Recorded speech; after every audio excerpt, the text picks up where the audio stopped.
Gareth Southgate's team would make just a one change after their 3-0 victory over Wales last time, and Rashford is replaced by Saka.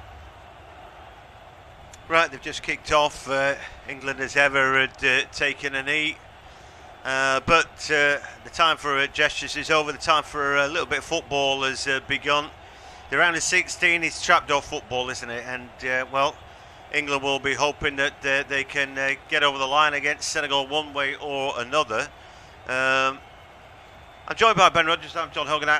I suspect that England will be too strong for Senegal, African champions or not. But it's all right, me thinking that. England have to go and do it, don't they? They do, and we've already seen in this World Cup, John, haven't we, in Qatar, the amount of upsets, Argentina, Saudi Arabia, Japan against Spain and Germany, that you can't just show up and beat these teams. You know, these African teams, these lesser sort of Asian teams as well, they are going to show up against these European giants. And Senegal, you've mentioned they're African Cup of Nations champion. They clearly know how to win knockout football matches, and England will have to negotiate a tough task tonight. Yeah, they will. I still think they'll win it fairly comfortably. I don't know where that comes from anyway. Bellingham trying to get on the run there. He's stopped in his tracks by Kalidou Koulibaly coming across. I mean, for me, there have been poor performances from England in the tournament against the USA, who I thought outworked them. And of course, we saw that USA against Netherlands is that they worked hard, but they couldn't find the back of the net. England couldn't match their work rate, then couldn't get the ball forward to have a shot goal, but England are deadly when they do get forward. And with three in midfield, they've got more chance of getting around midfield and putting the energy in. They have, and England, you mentioned there, they were the top goal scorers in the group stage phase, weren't they? 9 goals, of course 6 of those were against Iran.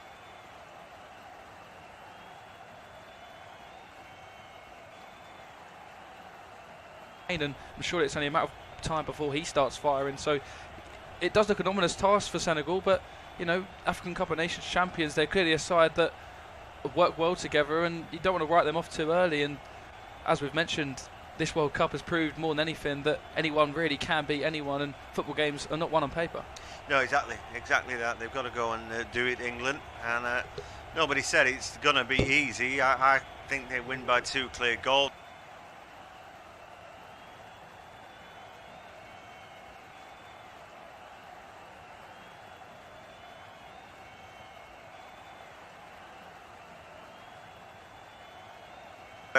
He'd been poorly this week and didn't go to the press conference yesterday, but I'm sure he'll perk up if his team do well today. Ball to Kane, now into Henderson, the edge of the area, scrapes it out of his feet, but Foden can't get on the end of that. It all comes to nothing. England in their white kit today, doesn't matter, does it, really? They won the World Cup in red, so who cares? And for Senegal, Mendy just taking a bit of time on the ball.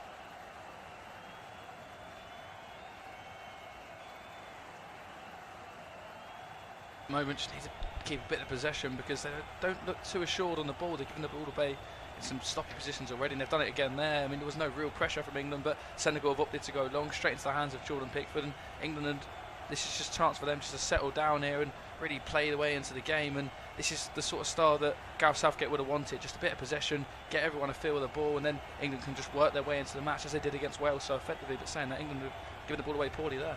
They have. Here's an opportunity, maybe a chance for a shot here. The ball bundling through. Pickford comes out. Not the best of defending there. Boulaye Dia. I don't think knew which way he wanted to cut, one way or the other. And in the end, he almost bundled the ball straight through a big gap there. But yeah, you've always got the right to be nervous about this and that. And you know, I don't think England are foolproof, particularly at the back. I think there have been problems. Maguire's not had a great season. You know, I think John Stones, I think you mentioned it, he's had a good game or a good World Cup in terms of getting on the ball and passing out for England. But again, he, a bit long in the tooth. We know he's not super quick. And there, England were nearly found that Boulaye Dia ran right through the middle of them. But anyway, they've got the ball back now, England. I'm sure that it won't be a game where there are no chances for the Lions of Teranga. They just might be overwhelmed though by the 2 extra lines that England have got. But anyway, it's 0-0. Bellingham brought down, and the referee just having a bit of a word there. I don't know who tagged him, but he was definitely caught a little bit late, wasn't he? He picks himself up. 6 minutes gone, and I think it'd be fair to say a fairly nervy start then. Yeah, well, we've mentioned that England had a lot of the ball in the sort of first 2 or 3 minutes, and then they gave the ball away pretty poorly. Dier almost got in behind, didn't he? And Harry Maguire just about recovered for England. But you've mentioned it there, England defensive frailties. We've not really seen the defence tested too much, but against Iran, I mean, it was 2 sloppy goals England conceded, wasn't it? And they've had a couple of moments where they look shaky, but it's fair to say Harry Maguire's enjoying a very good tournament so far for England. Every time he puts that England shirt on, he just seems like a different player than the one we've seen from Manchester United. But I quite like the intent from Senegal. They seem to be intent on pushing England high up the pitch and pressing them when England are trying to knock the ball about, and that's forcing England into mistakes at the moment. So it's a positive outlook on this game for Senegal, and I think that's the right way to approach it. It's not really the sort of game where they want to just be sitting back and inviting England on, because we know the quality that England have got passing through the lines. Yeah, England fighting for the ball, and Bellingham does well, and then again he's judged to have been brought down. They were scrapping away down the left hand side. They did pretty well, and in the end I think it was Crepin Diatta who was adjudged to have brought Bellingham down. He's a big lad, isn't he, Jude Bellingham, and his star continues to rise. Free kick then. I like that Senegal are holding a shape up the field. Obviously they're all back defending now. We saw Poland, who probably were a little bit too deep, couldn't get the ball to Lewandowski.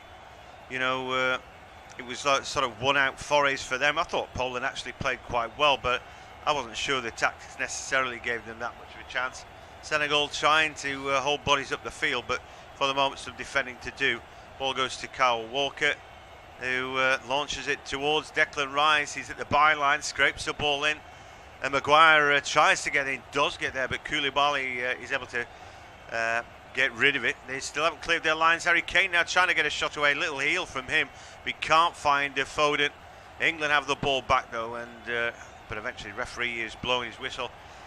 It was a decent free kick. I don't understand why they bring the ball back into the middle to ruin the angle that they've got, but actually then Kyle Walker found Declan Rice. It looked like quite a clever move in the end. It worked really well, but questioning Diatta there, because he was the man originally that was marking Declan Rice on the edge of the box, and Declan Rice just ghosted him behind, been able to chest the ball down and then pick out his cross as well. Really worrying there for Senegal that Diatta's just so switched off and defensively not alert, because the wingers of Senegal, the fullbacks of England, are going to push high. The wingers of Senegal have to pin back and really stay alert defensively. Senegal almost playing their way into trouble there with Bukayo Saka, but I tell you what, Senegal do not want to be letting England push them high up the pitch. Of course they want to do it to England, but I'm not quite sure Senegal have got the same capabilities of playing out from the back, and we've just seen it there. Yeah, Diallo there absolutely caught. You know, England were pressing high up the field, covered off the goalkeeper, he turned back to him, Diallo, and then he turned the wrong way and into Saka, and that could have easily gone massively wrong. And again Senegal give the ball away, thump it long looking for Boulaye Dia, but the Salernitana striker never going to get in the end of that, just guilty of giving the ball away. And you know, I know there are nerves, so Ali Cissé's got them holding a shape, bodies up the field and over the halfway line. They're competing for the ball. That it may end up being their undoing, you know, trying to hold that shape as England again move forward. Kane's little flick at it. Bellingham again gets on the end of it. He's got Foden on his inside. Kane in the box, puts the ball across. Keeper flies out for that, doesn't get it. The ball going to break through the box to Saka. He lays it back. Senegal looking a little bit excited. They should all know all about cup football. Beat Egypt in their final, albeit went down to penalties, didn't they? African champions and all that. But I think they've made a really nervous start here. Yeah, they have, and Edouard Mendy's just sort of epitomised it there. It was a good ball in from Jude Bellingham, but there was no real England players in the box. It was Saka at the back post, wasn't it? And then it was Bellingham that actually nipped ahead of Koulibaly to start the attack, and it's a really good left-footed ball in. See a replay of it here, and Edouard Mendy just could not get his angles at all. In the end, he gets fingertips, and he just to push it over, but was not the most convincing goalkeeping from the Chelsea goalkeeper, and it's worrying times there for Senegal at the moment. England just not as sharp as you'd like them to be to sort of be onto these mistakes.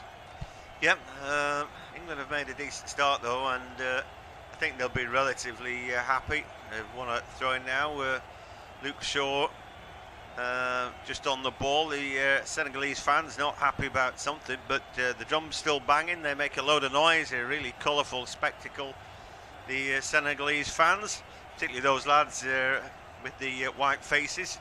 Anyway, they're trying to enjoy themselves, but well, the team are not really helping them celebrate so far. 10 minutes and England have looked pretty good, pretty sharp, getting on the ball a fair amount, but there are nerves. You've got to play faultless football, really. As Shaw's on it now, just lays it back to Foden. England making inroads. Long raking ball finds Bukayo Saka. He's held up by Ismail Jacobs, who does a decent enough job. Ball back with Kyle Walker, then back to John Stones, who again 3, 4, 5 touches from him, then another, and again the ball with Henderson. Not a bad cross that. Again, you know, Bellingham does well to win that ball. Kane just stood at the edge of the D waiting for the service to him. Poland today couldn't get Lewandowski into it, and of course Mbappe got into it a fair amount after Giroud scored the opener for Harry Kane. Is his tournament going to come alive in this round of 16? At the moment he seems to be being marked by Koulibaly as Saka is on the ball. The young Arsenal star just lays it back. Kyle Walker back to John Stones again, and England now just trying to embrace the ball a little bit more. Good ball over the top. Here is Saka at the byline, puts the early cross in, deep through the box it goes. Nobody can get on the end of that, but there is Luke Shaw at the other end of it, and again Jude Bellingham.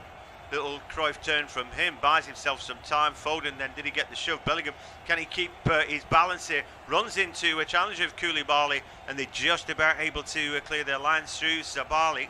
Ball down the field, but Iliman Ndiaye can't get there. This game going end to end already. Cross comes in, but Saka can't get there, and Mendy has hurt himself there stretching for that ball.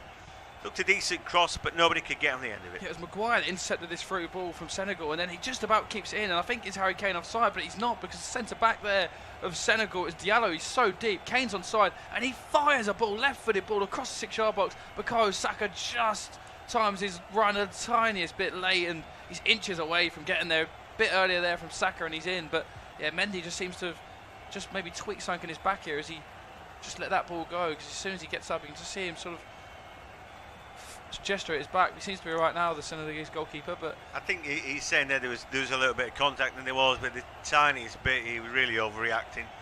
Anyway, the ball with Kane now. He brings it in under pressure from Diallo, but he can't put an England man on the end of that ball. And now a fight for Boulaye Dia to hold on to the ball. Was he chopped down from behind? Not according to the referee. And then Kane fights for it, does really well under massive pressure there. He's chopped down. The ball now into the box. Bukayo Saka is not going to stop, but he gets the shove there from Nampalys Mendy. Really good defending from him. But the referee's going to bring it back and have a word with one of the Senegalese there. A couple of attempts to bring him down. The last one was most definitely a foul from Abdou Diallo. yeah, it's late, isn't it, from Diallo, right on the top of Harry Kane's boot. You can just see it there. There's a really good angle of that, and the bottom of his studs right on top of Kane's boot. It's a sore one for the England captain, but he seems to be able to walk it off, and it's a slight worry for England. Of course, we know that Harry Kane struggled during the group stages with a slight ankle injury, and you just worry that you don't want that to be a niggling effect. Of course, he's not really hit the ground running yet, Kane, has he? A couple of assists, of course, so far, but yet to register a shot on target in the tournament. That says it all, really, doesn't it?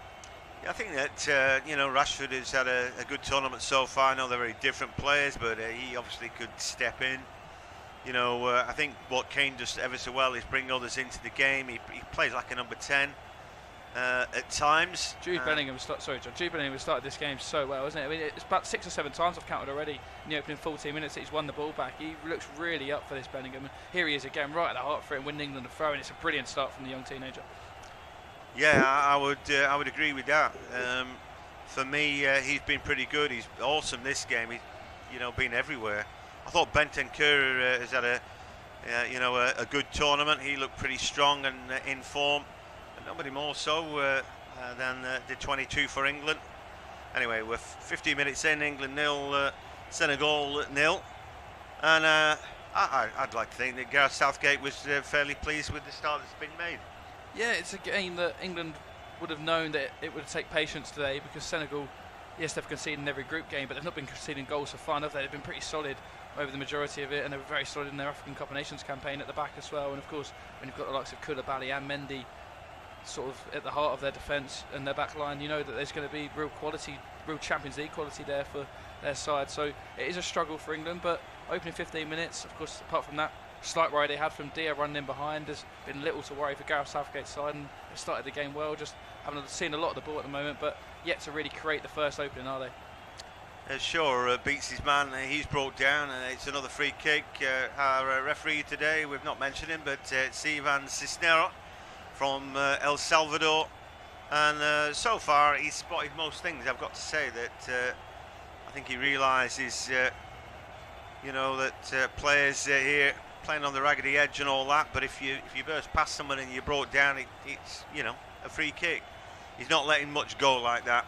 I did look at his record before kick-off. He's not frightened to send somebody off, and recently in an under-20 games for Haiti against Jamaica, he sent a couple of the Haitian players off, so he's not frightened about cards and that.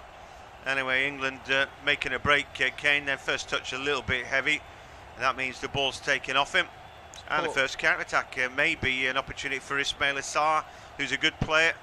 And well, here Maguire just getting on the right side of his challenge there, and Dine nearly wriggled around him, didn't he? But not quite.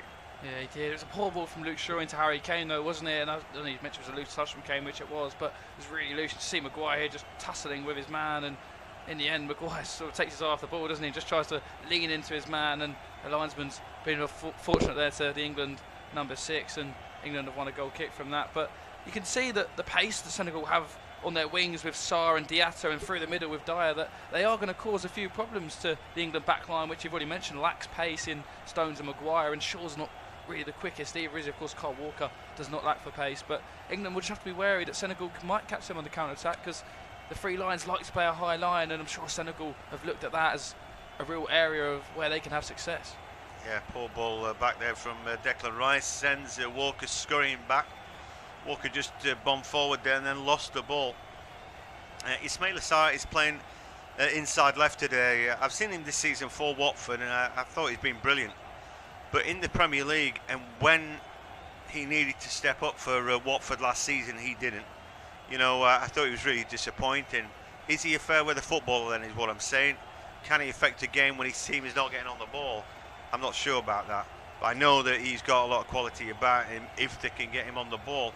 It seems that most of the attacks have been going down their right-hand side rather than the left, where Sarr is so far. I think it's more the fact that Kyle Walker's his opposite number, isn't it? And Sarr, with his trick and his pace, a lot of fullbacks he'd beat. But I was interested to see whether he might actually swap wings and have a go at Luke Shaw today, because he's not going to beat Kyle Walker in a foot race, that's for sure. And I'm sure that Cisse will maybe look at swapping the wings and just give the England fullback something else to think about, because at the moment Diatta's not really having much luck against Shaw, and Sarr's rarely seen the ball, has he?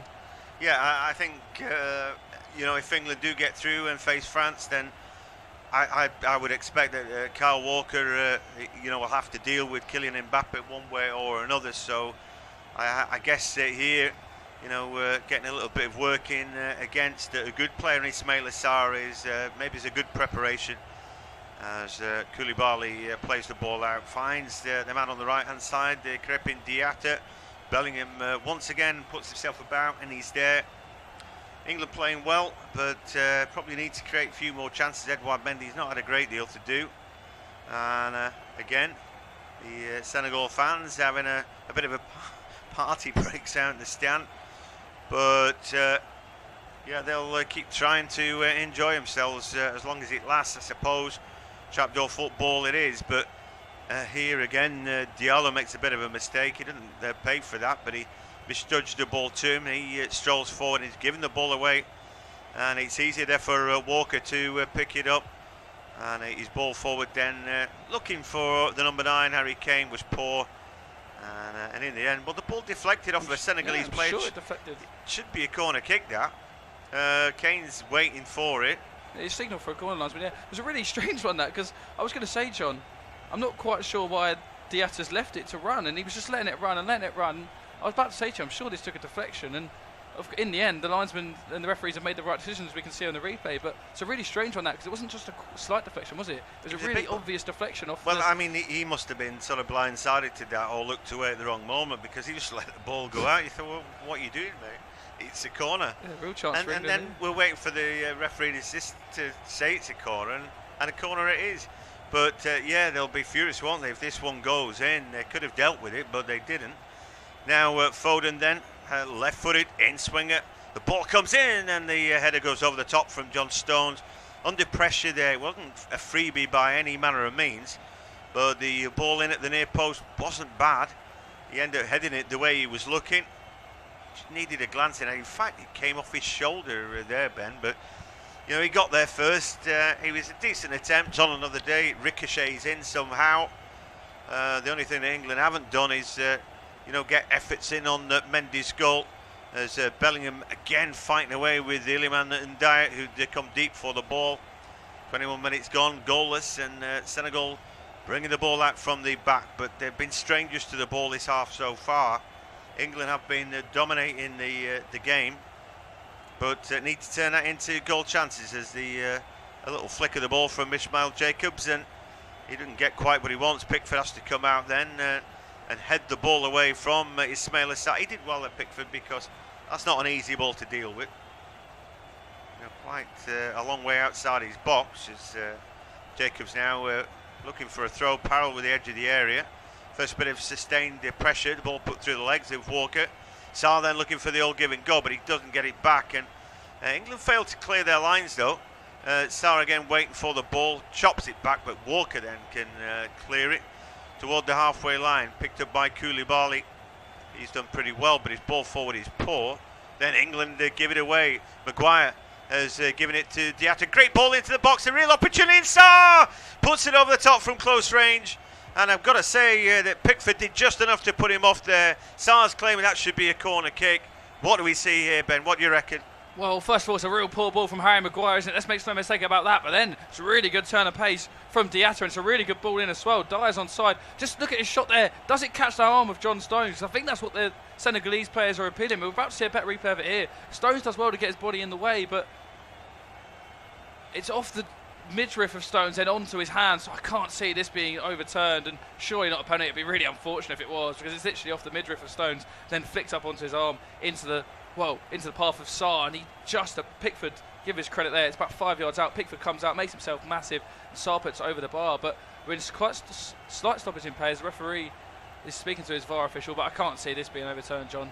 But there is a potential VAR check for possible penalty, but the referee has waved play on, and England breathe a sigh of relief, and that would have been a very harsh call there, I think, John. Yeah, I think mostly because it's a deflection. The check's over already. Deflection onto arm, rather than he's holding an arm out to stop the ball. And I think he hit Stone's body first before it rolled up and clipped his arm. Anyway, whatever it was pretty close to 1-0.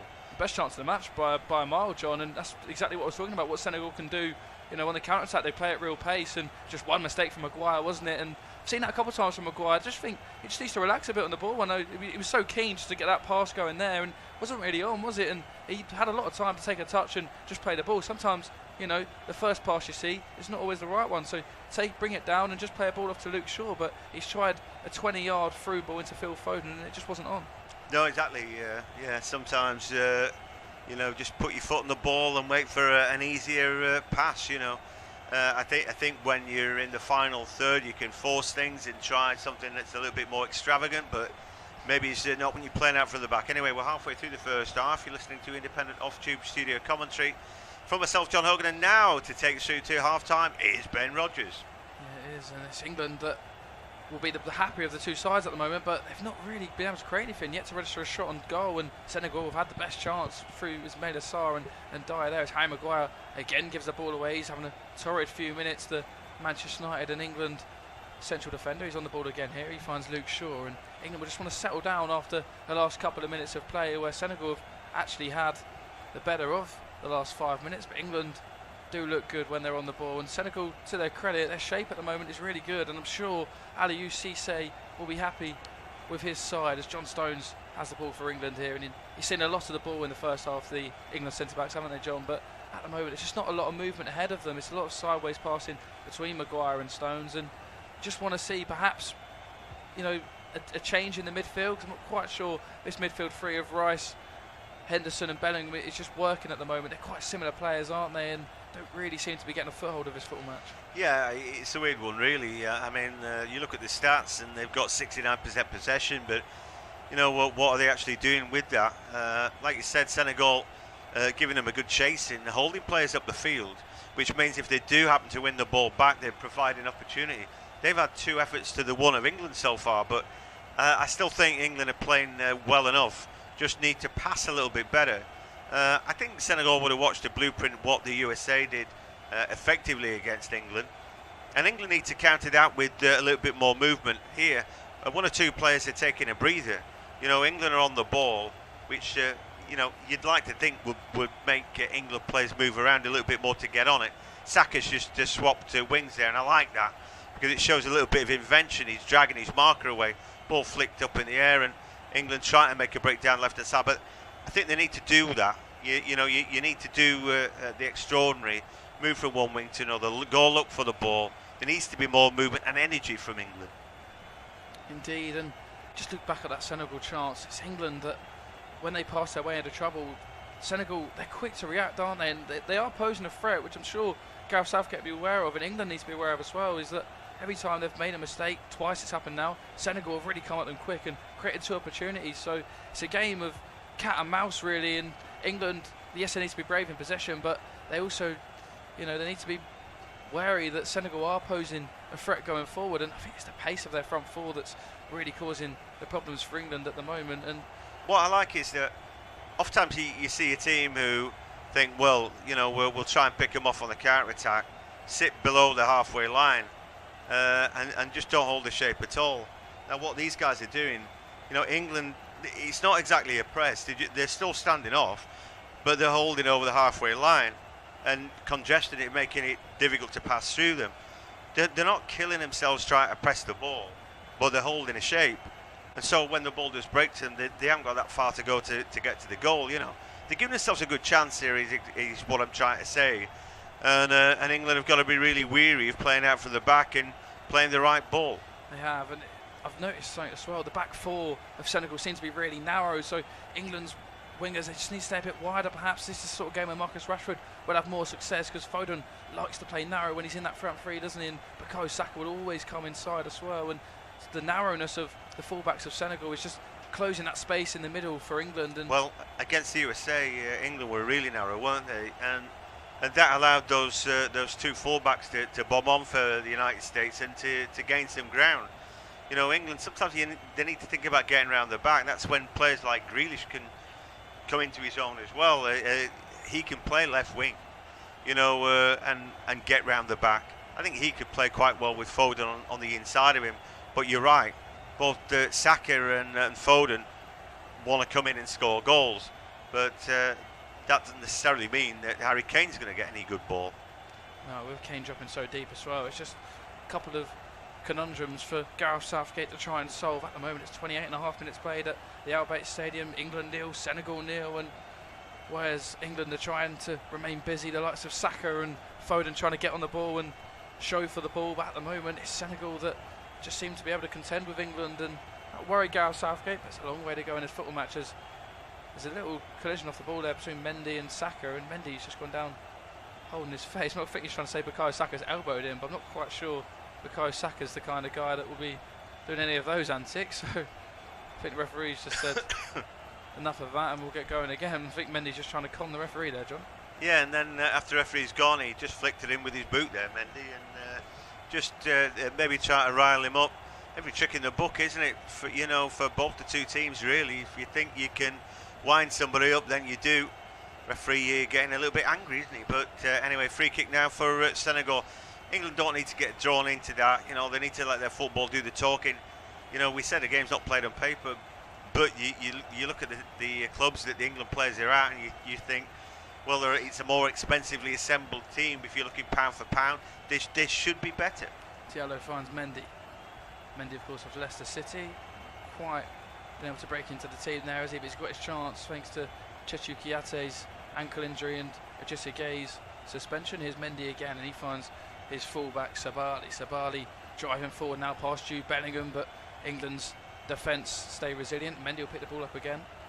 Mendy finds Diatta on this right wing for Senegal, and he plays inside to Mendy, back to Diatta.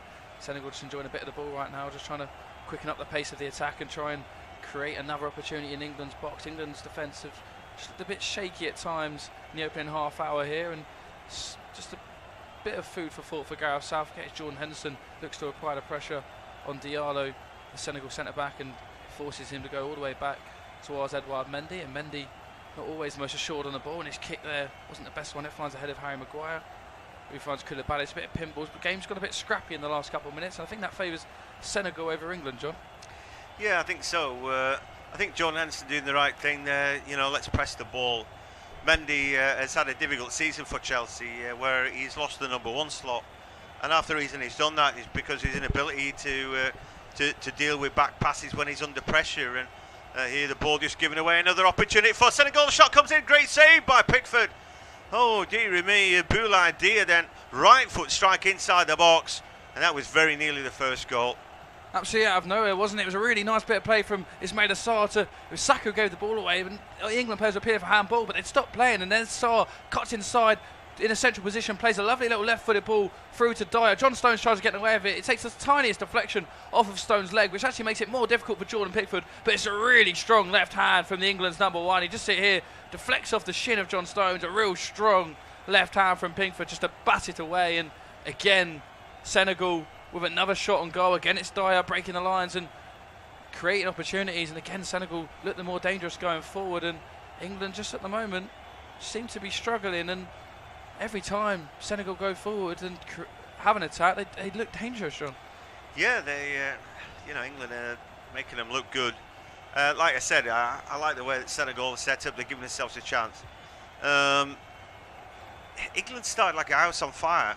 The fire's gone out. You know, they're not passing the ball crisply. They're not moving well enough. You know, they look a little bit laboured. They look like a team who played a couple of days ago and need a rest. You know, they need to pick up the pace, don't they? And or otherwise, Senegal could have an awful lot more the ball and more chances. And already, the best 2 chances of the game have fallen to Senegal, and that was a world-class save from Pickford. Otherwise, England had been in big trouble. They look a bit shell-shocked, England, don't they? I think they're not quite sure they're expecting. As I say, that Harry Kane looked to find Bukayo Saka in behind there. Good bit of work there from Kane. That's what we want to see a bit more. He drops deep, picks the ball up, and then he's juggling with the ball. We see him do that for Tottenham so often. Made really good yards there with his strength and his skill, Kane, and just looked to find Bukayo Saka in behind as Luke Shaw brings down Sabali there. It's another free kick in deep defensive territory for Senegal, but just chance for them to reset, as you see all the Senegalese fans in full voice and doing a little samba there, John. I think I've seen you do that 1 or 2 times before. Oh yeah, only when I'm drunk. Yeah, they're enjoying it, aren't they? And why wouldn't they? England have made a good start first 10 or 15 minutes, but Senegal seem to have worked it out, worked the sting out of England, and all of a sudden England, the team, are looking a bit disjointed, and it's Senegal now who just look more likely to grab this first goal. Diaz picked up the ball there, and he finds Mendy. Mendy now to his central midfield partner Sis, and Senegal just look comfortable on the ball now. It's worth to say England just perhaps look a bit shell-shocked after the last sort of 5-10 minutes, where Senegal have been the better team. England just trying to regain a foothold in this football match, and as I say, that Koulibaly with an awful pass, and it's out for a goal kick, and Jordan Pickford's just shouting instructions to his back line here, because I'm not sure he'll be happy with the ease in which Senegal are playing past England and creating opportunities. Just look at replay of that Jordan Pickford save again. He's really sharp there, Pickford, because a little slight deflection of John Stone just makes it a lot more difficult for England's number 1. He just sort of bats it away, doesn't he, with his left hand. It's a strong left hand, as our television pictures show Gareth Southgate talking to his bench, and I'm sure he'll be a bit worried, the England manager. He doesn't always show how he's feeling, but 34 minutes played, and well, as England not losing this football match, they've certainly not played well. And John Stones, again, a sloppy ball from England. And here comes Ismaila Sarr. How many more times are England going to get away with these sloppy mistakes? Sarr has Jacobs overlapping. Jacobs beats Kyle Walker. Can he deliver? He can. John Stones meets that well with a head. And then Bukayo Saka looks to mop up, but he cannot prevent the throw-in. And Senegal to their credit, John, they're really giving England a game here. Yeah, they are. They have been the better team in this first 35 minutes and create the better chances. And that Pickford save was absolutely world class when you look back at it.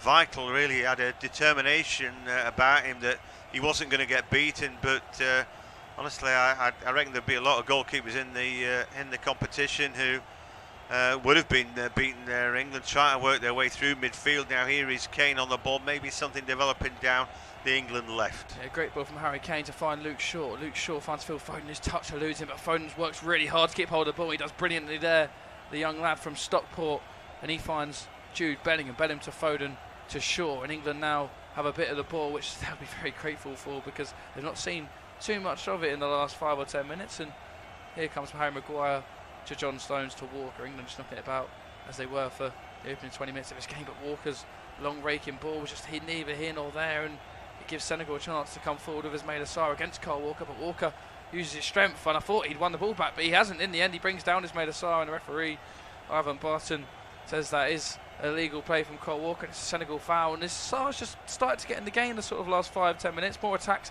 down that left-hand side, and he's doing well against Kyle Walker. Hey, listen, he's a good player. He should be in the Premier League. You know, I watched him this season for Watford. I thought he was superb, creating and scoring goals for them. In a pretty moderate side. Ali Assisi's out there asking for a yellow card. I don't really like that, but I understand. If somebody gets away from you, he gets goal side at you, and then you bring him down, for me it should be yellow. Kyle Walker's got away with that. He's really important for England, but what he can't do is get ahead of himself.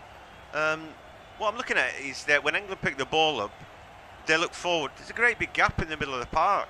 Everybody wants to be forward, trying to get on the end of scoring a goal, rather than thinking where they need to be, how they can develop play. Everybody's too desperate to be forward here to play properly for England. It's been a real struggle for Gareth Southgate's side, and they'll just be thankful they're not behind at the moment. It's a poor ball in from Senegal, but it's found Sabali on the edge of the box, and he'll find Jacobs. Jacobs now with the ball, cuts inside on his left foot. The Declan Rice forces him backwards, and now the ball goes back to Mendy, who finds Diatta, who's found himself in the unusual position of left centre back, and he's got all the time in the world to play some passes. He plays a nice ball in there to Jacobs. Jacobs has Diatta running in behind, but Harry Maguire will shield that out for an England goal kick. It's all too easy for Senegal at the moment, and England are still 8 minutes away from hearing the referee's whistle for half time, and at the moment they just look like they need to get in and get Gareth Southgate shouting some instructions at him. We see the England fans looking on, they look really disappointed with what they've seen, and I think me and you are in that same sort of regard, John, because it's just been a real poor half of football from England, especially what we've seen this tournament so far. They have looked good, but it started off with promise, but they had an adrenaline rushing through their body as they made a good start, but they've not delivered on that. Here's maybe a chance. Jude Bellingham, can he get past Diallo? He cuts it back for Jordan Henderson, and England lead out of absolutely nowhere. I've put the muckers on it. England have a lead. It's Jordan Henderson, and it's against the run of play. It has to be said. It's Harry Kane with a sweep back heel to Phil Foden. Foden sweeps Jude Bellingham in behind. Senegal at 6s and 7s at the back. I don't quite know why they've thrown so many bodies forward at this stage of the game, but England had a man over at the back post in Bukayo Saka, but there was the cutback for Jordan Henderson. Bellingham fouled in. Henderson on his weaker left foot sweeps it home. Mendy no chance. England 1, Senegal 0. Out of nothing. Out of being second best this first half, but it doesn't matter really. Sometimes the worse you play, you invite the opposition on, and then when you have a break, you can get something meaningful. I was wondering about. I was talking about all the players who wanted to go forward and get a goal for England, and that it was unbalanced in England. But here, the two midfielders combined, an ambition to get forward, had left England bereft in the middle of the park. But here, when it counts, they grab a goal.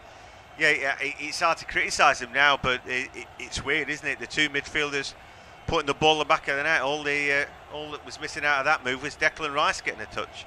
Yeah, I mean, Jordan Henderson's found himself in the unlikely position there of 10 yards from goal, swooping into an empty net, more or less, as Mendy didn't have really much of a chance of saving that. Aliou Cisse just says to his guys just to calm down there. Gareth Southgate applauds his team, but, on the basis of things, England were very happy they've got the lead, but Aliou Cisse will not be disappointed with his side's performance and their adventure, really, in the opening 40 minutes. England fans can see them now into celebrations, but Senegal have been the better team, make no mistake about it, but England will just be happy for what they've got so far. As a goal kick there, which Harry Maguire does well to force. And 40 minutes played, England lead at the O.A.T Stadium. Jordan Henderson with that goal, but Gareth Southgate doesn't look too happy still, and why would he be? Because he knows that at the moment his side are leading against the run of play. But it's a hallmark of a good team, John, isn't it? When you're not playing well and you're still winning football matches and still scoring goals, it shows.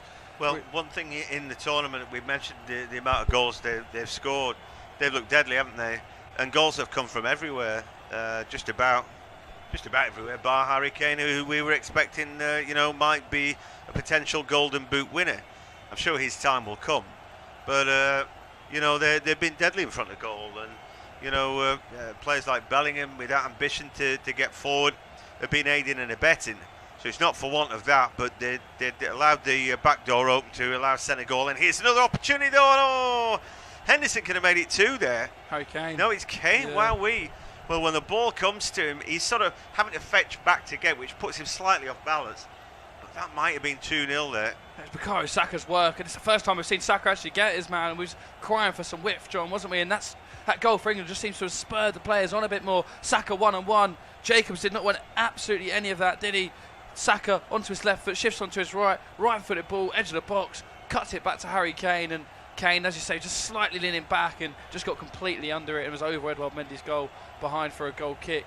But much better from England, and that goal just seems to have woken the Three Lions up, and now they're certainly roaring as Saka looks for Phil Foden in the box but just evades him behind for a goal kick. But yeah, the Three Lions have finally awoken. It took 41 minutes at the O.A.T Stadium. Well, do you know what? I think against teams like France or Brazil making a bad start like that, you'd end up conceding. Yeah, you'd be 2 or 3 down. I'm inclined to agree with you there, John. You just think about, the chances that Dyer's had. Yes, Jordan Pickford made a good save there, but that's Kylian Mbappe in that sort of situation. You'd expect the net to bulge, wouldn't you? And it's a worrying sign for England. But like I said, if you're not playing well and you're still scoring goals and still leading football matches, it is the hallmark of a good side. Yeah, I think England are a bit Jekyll and Hyde. When they're good, they're very good, and when they're bad, they're awful. But they know how to score a goal, and they've done it again. They don't look like they've got problems with that.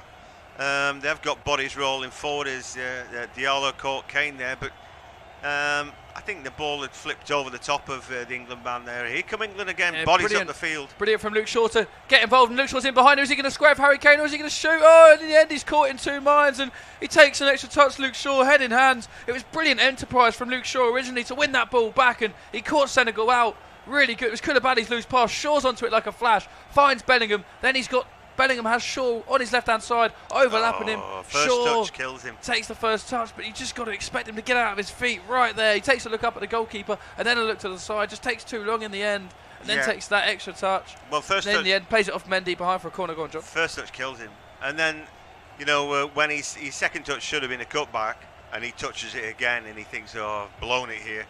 Anyway, corner kicks headed away at the near post. That was another great opportunity for England. Whether they would have deserved it or not, he probably should have been 2-0, and that was a real let-off for Senegal. It was indeed. Harry Maguire plays that ball there off of Ndiaye and out for an England throw-in as, just look at replay of this, Jordan Henderson goal again. It's really good work from Jude Bellingham. He cuts it back. Look at the space that Jordan Henderson has in that area, 12 yards from goal, and just rolls it into the back of the net. Brilliant from England, and their first real opportunity, their first shot on goal of the match, and it resulted, in the opening goal. Just really good work from the Three Lions. Look at that celebration. Henderson and Bellingham certainly pumped up, and I think Jude Bellingham's probably been the standout player so far for England, hasn't he? He's been all over the pitch, just covering a lot of ground. It'll be interesting to see how much ground he actually has covered in this half, because what bothers me a little bit is that I just think that it's like they want to get forward, and great, they've scored a goal, but when you want them, the other end of the park, they've kind of been missing. Bellingham gets forward, great, but there's got to be a balance to that. And I'm not sure the balance is quite right out of the England team. Declan Rice wants to go box to box as well, and here he is, tripping forward. Brilliant work from Declan Rice. Sorry, John, Declan Rice gets forward here, looks to the ball across the goal. I don't think it was the right pass from Declan Rice. Really good the way he won the ball, and then, as you say, he's a box-to-box midfielder. Declan Rice, he's changed that about his game. He left Mendy in his wake, and then the ball just wasn't quite good enough, but Koulibaly could only put it out for another England corner. And England, since their goal, have just improved drastically, haven't they? They look a lot better, and I think Senegal have got worse as well. They've let their heads drop a bit. Well, I thought we were going to get a reaction from Senegal, but actually it's taken the wind out of their sails, hasn't it? And England now looking for a second before the break. They are indeed. Here's Phil Foden, left-footed in, swinging ball in for England. Can he find Harry Maguire or Harry Kane? He looks for Maguire, but couldn't quite find the big, tall centre half as Luke Shaw shields that ball off and die and wins England the throw in. 2 minutes of the fourth official says it's going to be added on, and this goal for England just seems to have released the shackles a bit off Gareth Southgate's side as they look a lot more comfortable, and their heads have certainly gone up since Jordan Henderson's opener, Jordan Pickford, with the ball now, and he's just then to Kyle Walker and Jude Bellingham get wide and get into position. Senegal not going to press him, so why not just have a little breather before the break. Pickford's long ball looks for Jordan Henderson, finds him. Henderson's little nod down to Bukayo Saka. Saka does well with his back to play there, and Henderson's ball into Harry Kane. Is Kane brought down? The linesman had a good view of that. He said no, and Senegal will regain the ball, but Saka wins it back well, I think. Or the referee disagrees, and it's going to be a free kick to Senegal. Saka's furious with it. It did look like he got a chunk of the ball, but I think with that sort of tackle where he puts his leg behind and just sort of leaves a foot in there, doesn't he? And in the end, Ismaila Sarr goes over, and it is a foul. Looking at the replay, to be fair to Bukayo Saka, it's going to be. Yeah, I think it's clever play from Sarr, because I don't know how Bukayo Saka can make himself invisible there. You know, he just flicks the ball over him and then takes the contact. But he always knew that's what he was doing. He was going to go down. The referee had to give a free kick there, but it's just clever play by Sarr, who had a quiet first 10 or 15 and kind of got into the game. But I think they're shocked by the goal that's gone in. I think they got such a foothold in the game. Then the counter-attacks come as a real slap in the face to them, and the goal, you know, and they probably need to go in at half-time and regroup and discuss what they want to do second half, because, you know, the longer this half goes on, the more likely they are to concede a second. I think they need to get them in. Just a few seconds away from that whistle here, and it's Senegal that have the ball in a dangerous position with Jacobs. He has made a Sarr running ahead of him, but not quite sure if he had to dig out across. But he does in the end. It's off Kyle Walker, finds Cease on the edge of the box, and Bellingham will pick it up. Is there a chance for an England counter-attack right on the edge of, right on the stroke of half-time? It might be. Senegal thrown so many bodies forward. Harry Kane's in on goal. Surely Harry Kane's going to put this in the back of the net. As he is. Senegal are all over the place at the back, John. I have no idea what's happened there. They've thrown so many bodies forward right on the stroke of half-time, and England's number 9 wasn't going to be denied for a 4th game in a row. His first shot on target, his first goal in Qatar. Harry Kane, he's inevitable, and England have doubled their lead on the stroke of half-time. And dare I say it, that might be England that have just booked a big game next weekend with France. Well, I don't even know how that happened. I mean, it just all opens up. I talked about them getting the Senegal players in at the break, because they look shell-shocked. Again, Bellingham has done ever so well here. And I'm thinking in midfield, he needed to be chopped down.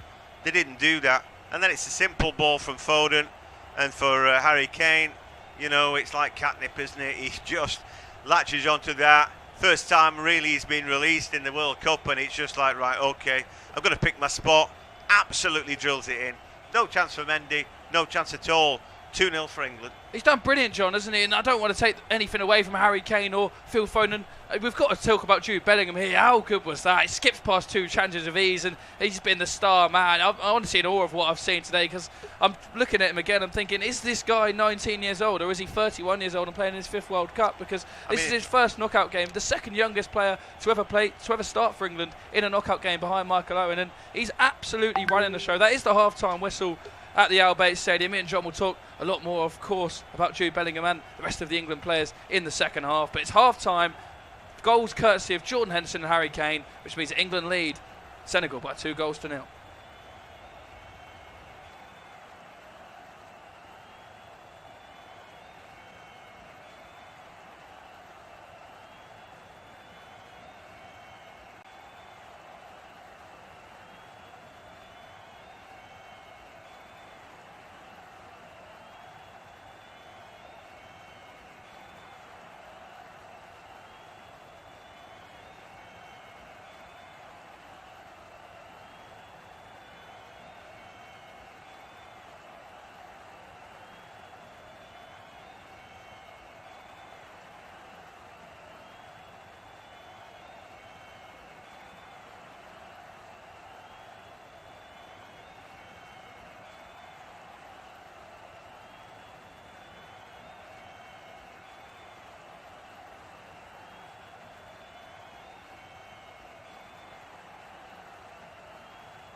sign from Jude Bellingham on 39 minutes, gave him a chance.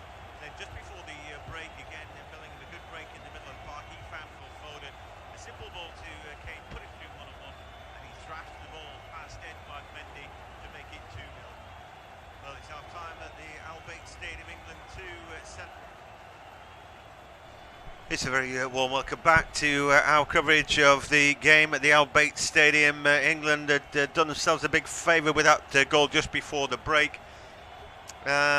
Senegal did really well until they conceded on 39 minutes, then they fell apart, you know, and then it looked like they were desperate to get him in, and on 45 plus 3 minutes, that second goal has really put a massive dent in the Lions of Teranga's chances of getting through to that quarter-final against France. Anyway, I'm John Hogan, joined by Ben Rogers for this. England at times were terrible in that first half, but they certainly showed how to finish. And in Jude Bellingham, is there a more complete midfield player at the minute? Absolutely brilliant, John, wasn't it? I mean, it's one of the best halves of football I've seen from an England midfielder in quite some time, and it's not an overreaction to say that. I mean, what we said from the opening 10 minutes, the intent of the pressure that he was putting on, he covered so much ground, and then chips in with an assist, and then he had a massive part to play in the second goal as well, and it's just absolutely breathtaking. And you know, Birmingham City retired his number 22 shirt when he was 17 years old and he left the club, and a lot of people were laughing at that, but maybe they were onto something, because I mean, the sky's the limit for this kid, and he's something truly special, and I don't think it'll be too long before we see him play in the Premier League, and he'll perhaps be leaving Borussia Dortmund, but at the moment he's doing fantastic in Germany, and we've seen in Europe as well just what he can do. Well, he will get to the point where there'll only be a handful of clubs who can afford him, because you know he's destined for you know your Man Cities, Real Madrid's, that kind of thing, isn't he? Yeah, he's that good. Anyway, and my other thought about that is that maybe England need to balance that off. You know, somebody like Calvin Phillips, I know he's only come just back from injury, but they need somebody who isn't all action, who actually stands his ground, where the rest of them are firing all over the shop. Declan Rice is still going box to box. Jordan Henderson we've seen score, but it does make me worry who's minding the shop. You know, at times the fullbacks go forward, and if it's just Stones and Maguire left to defend, then I'm afraid that you know at some point they'll come undone. Yeah, I think a lot of people think Declan Rice is a 6 in front of the back 4, but we've seen for club and now for country that he is an 8 or break off here. As England, we've gotten behind. Henderson gets behind, but Koulibaly is able to block that one away. A great cross in. Declan Rice now wins the next header, and then it's thumped away at the edge of the area. Senegal have made a lot of changes, and I'm not sure we'd mentioned them all, but anyway, they brought on Pape Sarr, who's a good youngster, 20 years of age, great future ahead of him with Tottenham Hotspur, as Bellingham now on the ball, tries to roll into the box. This time he has the ball taken away from him. Bamba Dieng has come on, he plays for Marseille, and he'll be firing forward, and Pape Gueye is the other one who plays in midfield for Marseille. The players who've gone off, Crepin Diatta, who've been playing out the wing, didn't have a great first half. Iliman Ndiaye, the Sheffield United player, out with his depth really. And then Pathé Ciss, who we didn't mention, who plays for one of my favourite teams, Rayo Vallecano in Spain, in Madrid. But yeah, he hardly touched the ball. You just wonder though, because they actually collectively didn't have that bad of a half, whether it's real desperation stuff from Senegal, and whether the changes actually are going to make them any better. As again, England win the ball. Again, Jude Bellingham trying to drive through, but that's good, strong defending from Kalidou Koulibaly, who takes the ball off him. Now he strides forward. Somebody needs to do something for Senegal. Sarr now on the ball. Chance to run at Kyle Walker. Little drop of the shoulder inside, but then he's forced to go backwards. There's a lot to unpack really from the first half. I think most importantly though, it doesn't matter how it happens in a sense. England are proving to be deadly, but they just to switch off. A good ball across, then maybe a chance for a strike at the edge of the box. A shot comes in, and that's gone well wide, and in the end Pape Sarr's shot should have been a little bit better. Again, they just got round the back too easily. Nobody marking Sabali there, and he was clearly onside for the cutback, but that was really poor from England. Yeah, well, when it's the fullback advancing, you expect your winger to be pinning him back, and Phil Foden just wasn't quite alert defensively, was he? We don't really associate that with Phil Foden's side of the game, and like you said, it almost caused dangers. But to be fair to England, their back line remained solid, and the effort from the edge of the box was never really going to test Jordan Pickford. But for Jude Bellingham, John, I mean, become the first teenager to assist a goal in a World Cup knockout game since 1966. Of course, we know what happened in 1966. I want to put the mockers on it for England, but it was really a half all about him, wasn't it? I'm looking at England now, and I don't think England, you look at this first half, if you didn't watch the game, and think, oh, it's just comfortable for England, but it was anything but that. England, for the majority of the half, were really poor, but Bellingham was just the real standout, and we spoke about him for the majority of the half. He was absolutely fantastic, and at the moment, you'd expect England to go through from this position, but I do worry for them that if they start as they have this evening, next weekend against France, it'll be a really long evening for England. Yeah, exactly. As Kane tries to put Bukayo Saka around the back, England win the ball with Declan Rice and then have it back. England need to grab a third goal, I think, and just kill the game off. You know, I think at 2-0 you always get stuck, don't you, a little bit. Oh, we're all right, we're doing all right. But they did that against Italy in the Euros final, came unstuck, tried to sit on that 1-goal lead, it wasn't enough. Even 2-0, you know, what happens next if they sit back and then Senegal score is that Senegal get the momentum and then throw the kitchen sink. You know, before you know it, you're 2-2 into extra time and then it all goes wrong in penalties. So, yeah, they've done a lot of hard yards so far, a bit of heavy lifting, but I think that third goal kills the game off and they need to go and get it. I think at this stage of the second half as well, early on, there's still that ambition to score the goal. I think it's vital that they do anyway. Luke Shaw's got a throw, finds Bellingham. Did he just get caught there? He turns away and just holding his face there. I don't know what caught him.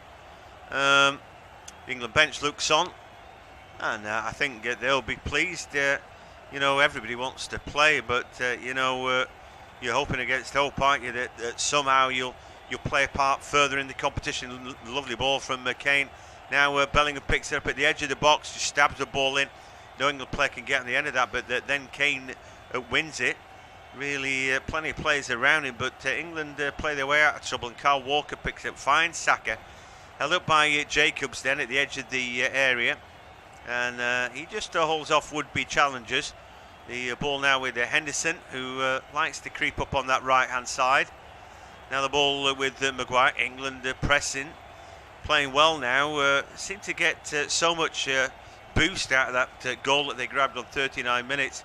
Having looked a little bit iffy, but anyway, just to say that Maguire makes a bit of a mistake. For a moment, Bamba Dieng looks like he's going to burst through the Marseille man, but the ball just ferried back to Jordan Pickford. England still look like a team, Ben, who have got the odd mistake and will break off because Foden now is on the ball, plenty of space to run into. Kane looking to run onside, but this time Foden can't find him. Like I say, England still look like they've got the odd mistake in him at the back.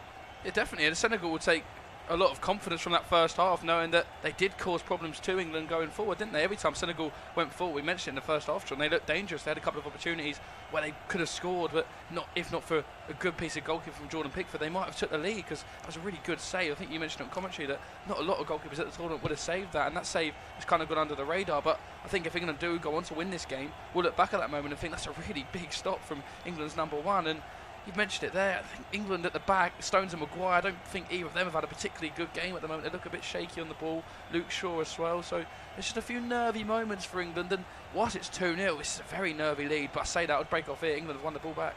They have Saka into the box. He goes, shot comes in. He's chopped at that, and I think it came off his right boot there and just went wide.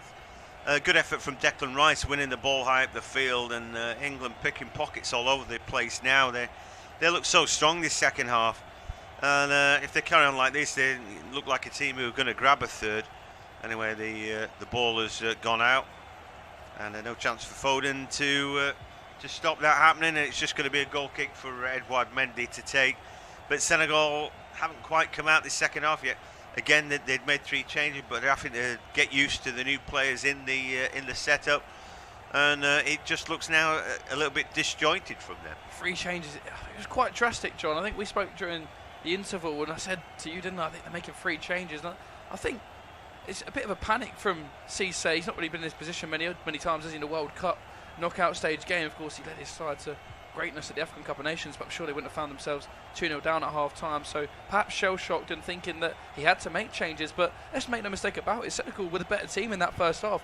Yes, England come out into the break with the 2-0 lead, but England didn't particularly play well, and Senegal had really good success, and I'm not quite sure whether 3 changes was the right decision. Perhaps making 1 and going a bit more gun-ho, because you need 2 goals to stay in the competition. But 3 changes at the break, for me, that's just disrupting the rhythm of the play, and it's proved costly, isn't it? Because they just look a bit disjointed.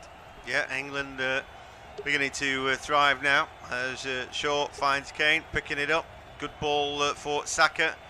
Again, ball just rears up on him then, but he's got the overlap in Henderson, who puts the cross into the box, and that is thumped away before Jude Bellingham can get to it. England have it back with Kyle Walker.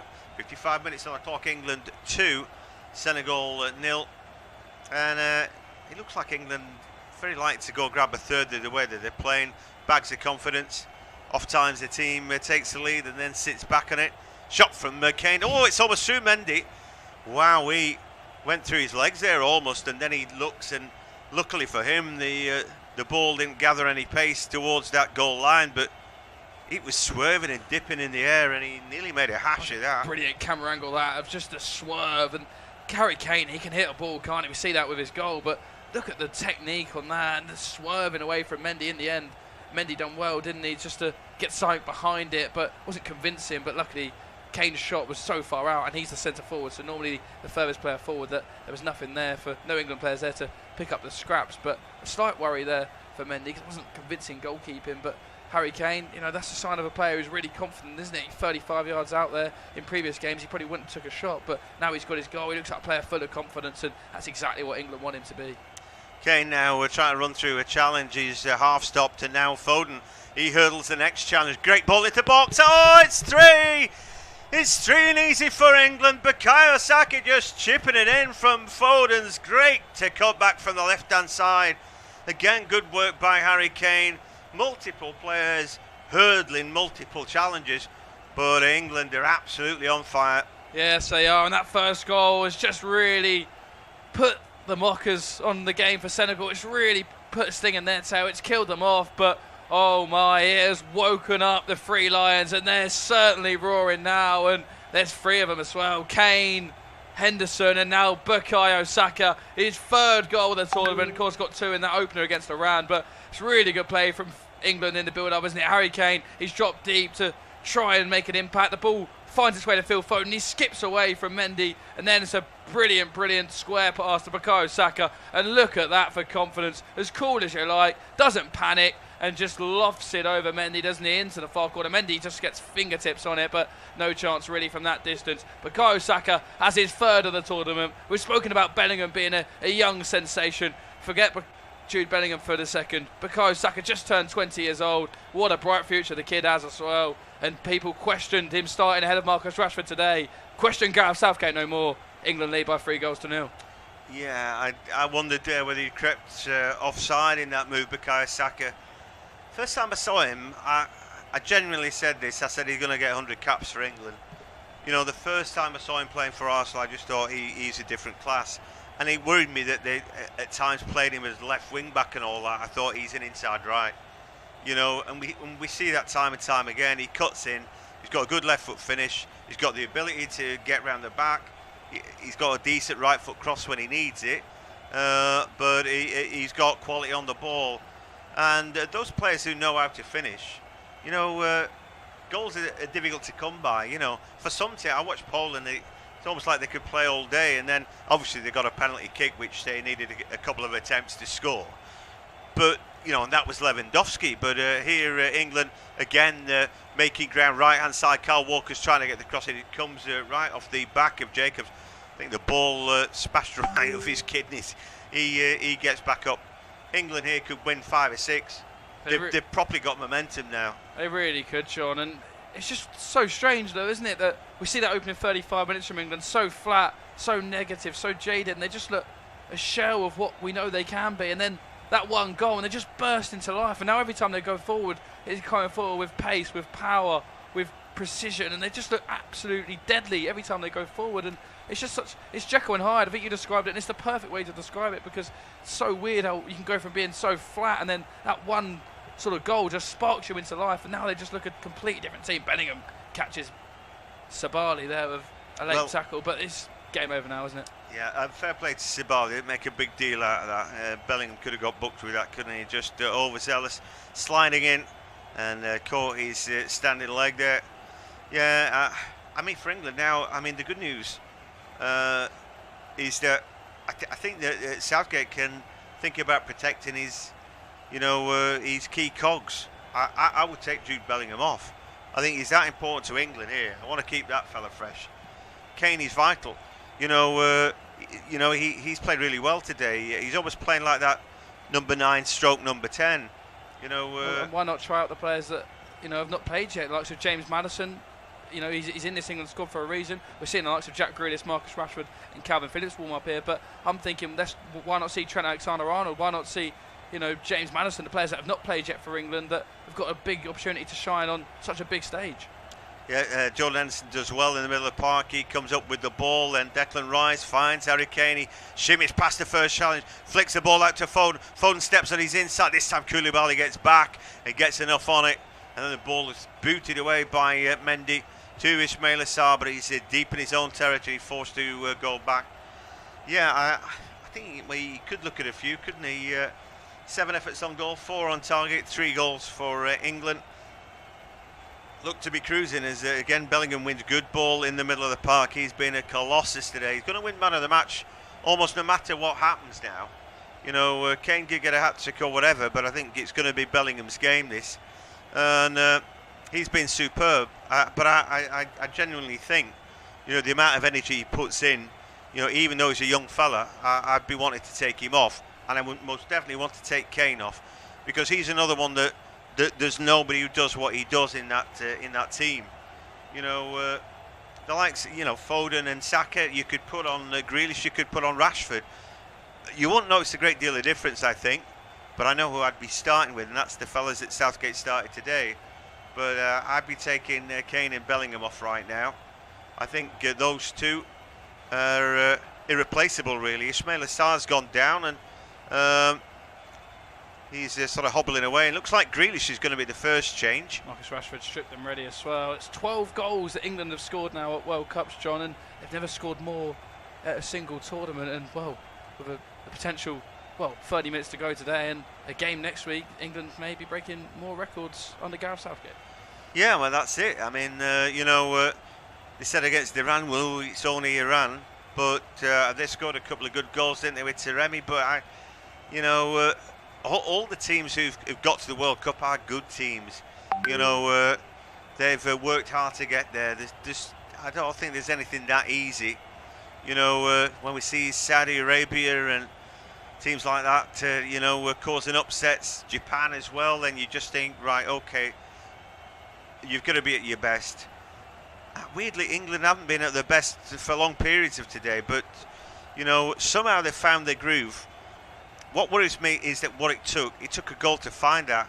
If they play France and go a goal behind, is that going to help them? They gain confidence from the goal. But, if they go a goal or 2 behind, are we going to see that same sort of groove emerge? I don't know. Well, it was about 45 minutes ago, John, that we was talking really negatively about this England side, weren't we, and saying that something needs to change, and now we're waxing lyrical about them. So it's how quickly things can change in football, and credit to England. That first goal has really awoken them, hasn't it? But like you say, you do worry that they can't be this flat next week. But every game's different, of course, and perhaps they just didn't expect Senegal to be as good as they were. We're taking a lot away from the African side here. Senegal were brilliant for 35 minutes of his football matches. Here comes Jack Grealish and Marcus Rashford. I mean, 2 great players. I'm really pleased that Marcus Rashford has found some form again, because he is an awesome individual. As Bukayo Saka goes off, and again, he and Foden can take the plaudits there. They both played really well. They're both important players for England. They've done their job. So, like I said, for Rashford, so pleased that he's got his career back on track. And somebody who used to get free school meals and all that, you know, what he's done off the pitch is he's unbelievable. You know, but more importantly for him, he's a footballer, and he wants to remind us all that he's pretty good at that as well. I always think it's a real poison chalice being at Manchester United. So much pressure on you, and then there's all these, you know, they parachute a player in like Ronaldo, and then you've got to get past him. Or we'll bring in Edison Cavani, and then you've got to get past him. You know, it's so difficult for a young English player to thrive there. Anyway, for the moment, England feeling really good about themselves. Long ball then, and Maguire fighting for it. Did he give away? What was that? A handball? What's the referee giving there? Well, it's a foul against. it's a foul against. Harry Maguire. Harry Maguire. He just lent into his man, didn't he? And well, it was a soft one, John, but the referee's giving it as a foul. So. Anyway, England 3, Senegal 0, and well, it's like all our Christmases have come at once, isn't it? As Pickford plays the ball out to Shaw. Anyway, he tickles the ball to Bellingham. It was a standing ovation for Saka and Foden from the England fans. You know, don't forget, it's not too long since, is it, that you know, there was all that abuse written on that wall in Manchester about Rashford. Saka was getting all that hate mail, wasn't he? And you know, things have turned around markedly, and it could all still go wrong from here. Don't get me wrong, the England fans are fickle, but I do think that what England have shown in bits and pieces of performances is that they have got quality about them. They might not go on and win the tournament. Only one team can do that, and there's some brilliant teams about. I thought France were really strong today. It's going to be so difficult to get past them. Brazil, as ever, fantastic, and then you've got your Argentina and Messi and all that stuff. There's nothing easy. Only one team can win.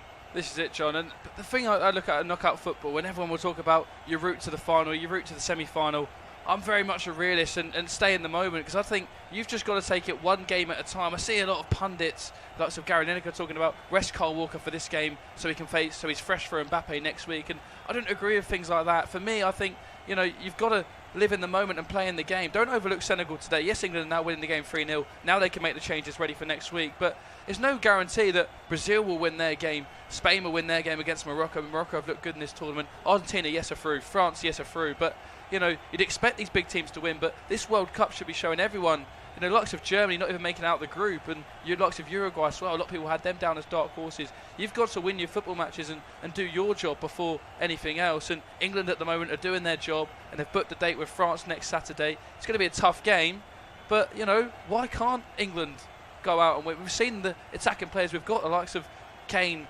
Foden, Rashford, Saka. You know, we've got Bellingham, we've got these players in abundance going forward, and yes, it'll be a tough game, but you've got to win your football matches, and I think that's what Gareth Southgate will be saying to his team. You know, just focus on your football and let the other results pan out for themselves. Yeah, I thought France is superb going forward. You know, clearly Mbappe is a different class, and he just is. Pace to burn, and a fierce finisher. You know, Giroud, we all know that he's a good player, and he's been a good player for ages. He was at Arsenal, he was at Chelsea. So underrated, that fella. But I don't. They've got pace at the back as well, but I think there are things to exploit as well. The right back didn't look good. He's a centre back by trade, and Koundé, I thought he could be exploited. As you know, I've never been that big a fan of Varane. I know he's played at big clubs and all that, and Lloris made a few mistakes today as well. So I don't think it's not like England can't get at them. You know, England are incredible finishers, aren't they? But we'll see. I mean, it could be a high-scoring game, that as well. So we'll wait and see. Anyway, ball ends up the roof of net. We're three-quarters of the way through this game, but England have just about got it sewn up. I said they needed a third goal, and then they got it. But anyway, I'm John Hogan. It's going to be Ben Rogers now to take us through to full-time. Third goal's really put the sting in the tail of Senegalese, and their fans watch on. And I mean, it was not long ago where they were all jumping about in their face and body paints and really loving it, weren't they, and singing and chanting, but those times seem to have whisked away quite quickly now as England have a 3-0 lead and just look really comfortable stroking the ball about with a lot more confidence than what they had about an hour ago. As here's Harry Maguire to John Stones, and the Senegal intensity and the Senegal pressure just looks to have dropped off. I think they've settled for their fate, and England, to their credit, I mean, the opening 25 minutes of his second half, it's just been really assured, John, hasn't it? They've just come out and they haven't really had any sort of defensive worries, and that's what Gareth Southgate would have been talking about. Let's just do a real professional job now, and here's the first real introduction for Marcus Rashford to get his man, and he'll find Jordan Henderson, goal scorer, of course, of England's first goal, and it was a poor first touch. He looked to find a free kick, but he was never going to get that. Here's Ismail Assar for Senegal, and he'll go back towards his fullback, Sabali, and yeah, just professional from England so far, John, isn't it? Yeah, I think so. What does worry me is how they were at 0-0. You know, at 0-0, you're vulnerable. They were nervous. They didn't look good. And obviously then they break down the field thanks to Jude Bellingham score a great goal. But before that, you know, for half an hour, you can't play with arrogance. You've got to go out there and, like you say, measure yourself. You've got to live in the moment. They're up against a hard-working team and play with due respect. But I just thought that they looked nervous, and they somehow that made them look leggy. I don't know what it is about nerves that rob you of the enthusiasm to chase and sprint, but they look poor both on and off the ball. And then all of a sudden, as soon as they get a goal, everybody wants to be on the ball, and everybody finds a 10-yard sprint, don't they, where it wasn't there before. I don't really understand that, but that's what happened.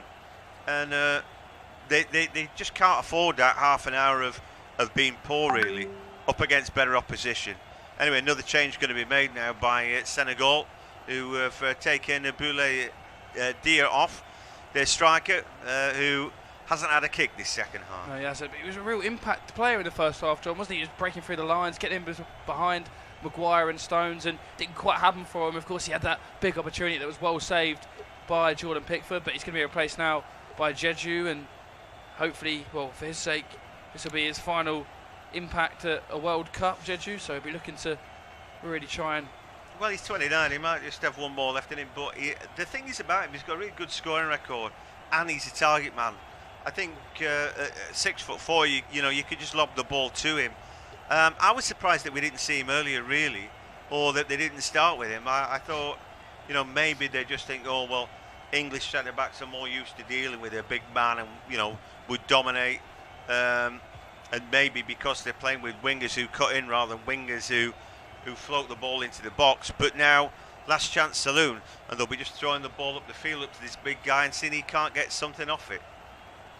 Interesting one there, isn't it? And long ball forward from England, met well by Koulibaly, and now here is Jeju's first introduction. I think there's an England player down over head injury, but England have surrounded Jeju as Sarr picked up the ball. Grealish looks to go in, so does Luke Shaw. England in the end do find the ball, but Luke Shaw's adjudged to have brought down Papa Sarr. It was Rashford that went down holding his head. Not quite sure what happened there, John, but England were furious with the referee that Senegal didn't put the ball out of play. It was just Jacobs with his leaning in with his forearm, wasn't it, in the back of the head of something or nothing there, really. And then Shaw just a little bit late on Bamba Dieng, the Marseille man.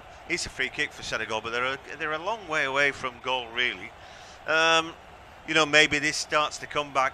Maybe we've just been banging on too soon about England getting through at 3-0. But kind of like you feel, even with 17 minutes of regulation play left, that this kind of needs to go in somehow. Yeah, well, if it did, it would really set up a grandstand finish in the final 17 minutes plus stoppage time, John, wouldn't it? But I mean, it's a very long way out, and he does take a long shot, and it was not too dissimilar from sort of Gareth Bale range against England in the Euro 2016. I'm sure Joe Hart will be having nightmares about that, but it was Papa Sarr who curled it around the wall, and Pickford just for a second didn't look to have his angles too assured, but he would be very grateful to see it go wide and behind for a goal kick. I mean, he's just a young lad at 20. They're leaving the free kick and just think, oh, I'll try and catch the keeper out from that range. Well, you've got to give credit to the Senegalese fans, those lads in the white still dancing. A bit less vigour than when the game started, mind you. But still supporting their team. But England have been pretty good.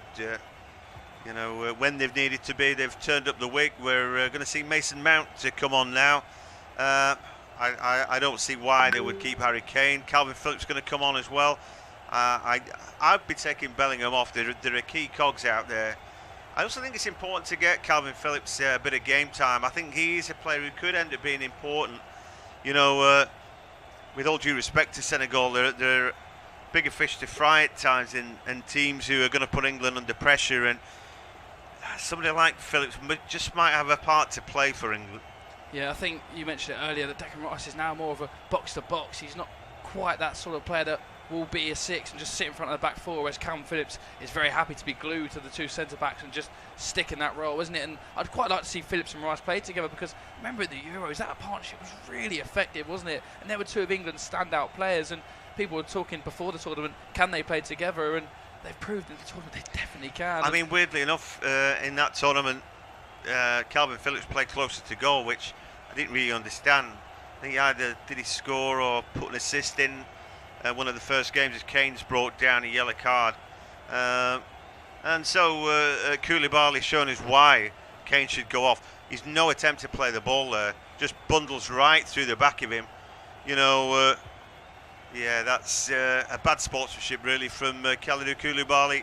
No stranger to a yellow card, John, is he? It's his second booking of the tournament. He would have missed the quarter-finals had he gone through, but of course Senegal will need 3 goals in the final 15 minutes to make that happen, so I'm not quite sure he'll be thinking about the quarter-finals as England make 2 changes. Mason Mount's going to come on for Jude Bellingham, and I'm sure he's going to get a very warm applause, I should say, warm round of applause from the England faithful. Eric Dyer is also ready, so I'm not quite sure whether we're going to see a centre-half of England come off. We are. John Stones is going to be replaced by Eric Dyer, so Eric Dyer's going to be coming on for the final 15 minutes, as well as Mason Mount. He's been a hard time for Mount, hasn't he? He started the first couple of games for England, but just couldn't get an impact on the game, and now dropped to the bench, and he's had a poor season for Chelsea as well. So coming on in a game like this when England are already 3-0 up, there's a bit more freedom for. I think John Stones is just perhaps going straight down to the tunnel. He seems to be struggling a bit with an injury. Perhaps I did see him feeling his quad earlier as Mason Mount looks to get him behind there, and he wins a free kick straight away there. Really good running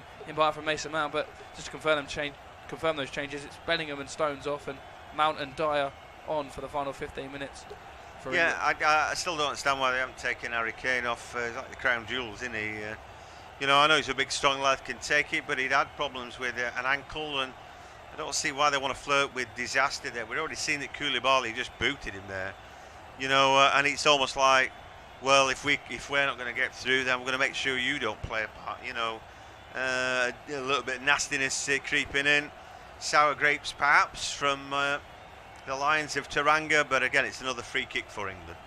Luke Shaw's going to be taking his free kick for England. It's a deep position, but we know Luke Shaw's got very good left foot, and it's not a bad ball in from Shaw. It's curling away now. Maguire heads it down, look to find Marcus Rashford, and Senegal have dealt with it quite well, but their clearance will only find Jordan Henderson. Mason Mount does his best to shield Jeju and does it well, and Henderson will go back to his number 1, Jordan Pickford, and Pickford's left-footed long raking ball towards Rashford. Is he going to find the Manchester United forward? He isn't. It's going to find touch and for a Senegal throw-in, and I think Gareth Southgate will be happy on the basis of things, John. Of course, there'll be things he'll look at this game, the opening sort of half hour and England's lacklustre start, but 3-0 against a very strong Senegal side.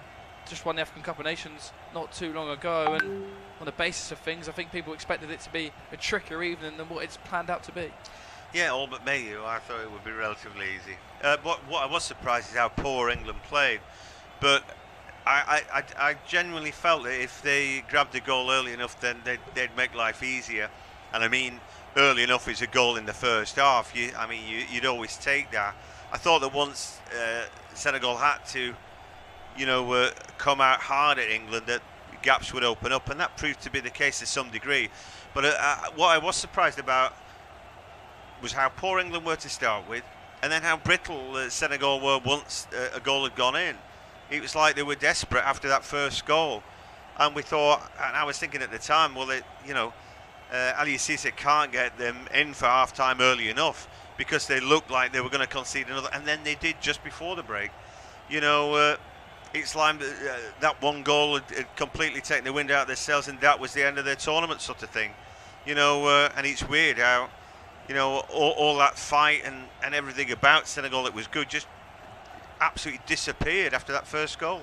Yeah, it was an interesting situation. I think it was a mixture of, just break off there as Jordan Henderson plays a lovely ball to Marcus Rashford. Rashford to find Kane, fired it across goal, and Kane's outstretched left leg just evaded the England number 9, or he was about to double his World Cup tally for the tournament in this one game as Declan Rice finds Jack Grealish. Grealish back to Luke Shaw, but yeah, interesting one there with Senegal.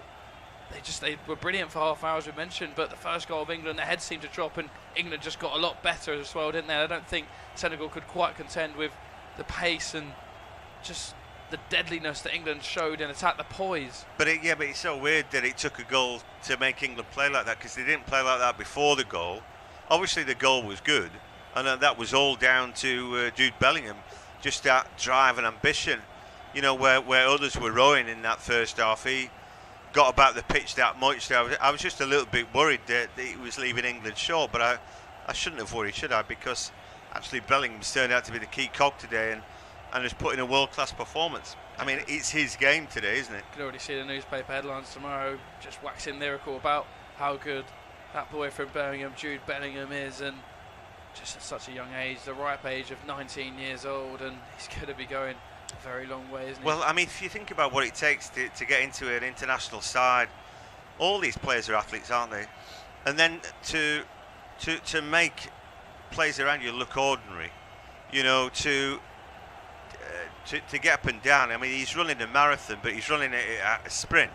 Not only that, whenever he's getting involved in a challenge, he's showing that he's not only is he quick, not only can he run a marathon, but also he's strong and he can hurdle a challenge. And then not only that, but then he can find a pass. And all those things, when you put them together, he's quite some recipes. Henderson now goes off, and he'd worked really hard. Again, another unsung hero. Calvin Phillips comes on for him. Yeah, Jordan Henderson, I think many people questioned his name in the starting lineup, but just in a stat there, he's covered 10 kilometres in this game. I mean, he's a workhorse. Jordan Henderson, of course, got the machine running today with the opening goal, and on comes Calvin Phillips of Manchester City. He's not quite been able to hit the ground running with his Manchester City career yet due to injuries, but Gareth Southgate took a chance on him to bring him to this tournament, and hopefully Calvin Phillips will be able to repay his manager's faith throughout the rest of the tournament. It's a long kick forward from Jordan Pickford. It's an accurate one as well. Found Jack Grealish, who brought it down nicely, but Koulibaly's there to intercept him, and then the ball's put home to Edouard Mendy by Koulibaly. Kyle Walker's all over his Medassar there, and I don't think the referee's in any doubt, but to give a free kick, I think Kyle Walker mistimed his jump there, John, didn't he? And then sort of just give him a push in the back because he knew that Sarr was running off the back of it. Yeah, he jumped too soon on purpose, just to make sure that he was going nowhere, just saying, right, I can't be bothered dealing with you, I'm just going to jump into you, and you can have the free kick at the halfway line. They made no profit of that, and they've got to go backwards. Yeah, Calvin Phillips on it. I mean, he's somebody who can quarterback a team. That Leeds 4-1-4-1 formation only worked because he can hit good diagonal balls, so he's got that about him. It is a big gamble because I don't think he necessarily plays out well when he's rusty, just back from injury. But I wonder how many training sessions they've got into him. He's a wholehearted player, but more than that, I think if they put him in front of the back four, he would sit there and do a good job. He played a half, of course, of Manchester City's final game before the break against Brentford, of course. Not one that's going to live too long in the memory for Manchester City fans, but one that Brentford fans will not forget in a hurry. And here's Senegal just dominating the ball at the moment with their substitute Papa Gueye, and he switches the ball to Diallo. Diallo brings the ball out from defence into Ismaila Sarr, I should say, not Papa Sarr. As Mendy has the ball now. Mendy of Leicester City, of course, stroking the ball about Senegal. England letting them have the ball because they know their fate and they don't want to expend too much energy, the Three Lions, before a huge clash in 6 days' time with Le Bleu, the defending World Cup champions, of course. And here's Ismaila Sarr to Jeju. Jeju out wide to Jacobs. Jacobs left-footed, looking to put a cross in. It's a dangerous one as well towards head of Ismaila Sarr. I think it's Jeju. It's Ismaila Sarr that was just in there ahead of his centre forward, and Jeju just has a look at him there as if to say, I think I was better positioned to take this. Ismaila Sarr, not known for his heading ability, but he pulled off the back of Eric Dyer. It's a free header, 10 yards out. Should be doing better, John. He's under pressure there, and like you said, maybe that's not necessarily his strong suit. Ismail Jacobs goes off now.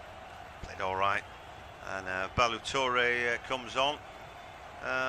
Just looking forward, of course, tomorrow on our service. We've got more round of 16 games. I'm doing Japan against Croatia at 3. Alongside me, yeah. Yeah, and that should be good. And honestly, like there, how would you know where to put your money? I think Croatia are getting a bit long in the tooth, and Modric is still brilliant. But Japan have shown a lot of quality in the tournament, you know. Japan have been the real dark horses of the tournament, haven't they? Germany and Spain, of course, have taken big scalps of the two of those, and there's no reason why they can't reach the final 8 of this tournament. They've got a real solid base, and players from all around Europe is what people actually forgot about Japan going into the tournament. They've got players in the Premier League, the Bundesliga, the Serie A. They've got players all around playing in Europe's top 5 leagues, and players of real quality as well.